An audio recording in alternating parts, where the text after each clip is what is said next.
கூட்டணி குறித்து பாமக நிறுவனர் ராமதாஸ் முடிவு செய்வார் என பாமக எம்எல்ஏ அருள் கூறியுள்ளது பரபரப்பை ஏற்படுத்தியுள்ளது. தைலாபுரத்தில் செய்தியாளர்களிடம் பேசிய பாமக எம்எல்ஏ அருள், தந்தை மகன் உறவுக்கு உதாரணமாக இருந்தவர்கள் தற்போது பிரிந்து இருப்பது வருத்தமாக இருக்கிறது. எதிர்காலத்தில் அன்புமணி தவறான உதாரணமாக மாறிவிடுவாரோ என்கின்ற பயம் எனக்கு இருக்கிறது. பாமகவில் தேர்தல் கூட்டணி குறித்து பேசுவதற்கு பாமக நிறுவனர் ராமதாசுக்கு மட்டுமே முழு அதிகாரம் உள்ளது. வயதானவர்கள் கூட குதித்து குதித்து மகிழ்ச்சி அடையக்கூடிய கூட்டணியாக அமைப்போம் என ராமதாஸ் கூறினார். ஆகவே பாமகவின் கூட்டணி குறித்த அறிவிப்பு வரும்போது வயதானவர்கள் கூட குதித்து குதித்து ஆடுவார்கள்.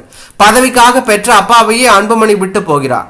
பொறுப்பாளர்களை நியமிப்பதற்கும் மாற்றுவதற்கும் ராமதாசுக்கு மட்டுமே அதிகாரம் உள்ளது. அப்பாவை மகன் மதிப்பதுதான் தமிழ்நாட்டின் பாரம்பரியம் என்று அவர் கூறியுள்ளது பரபரப்பையும் அதிர்ச்சியும் ஏற்படுத்தி உள்ளது.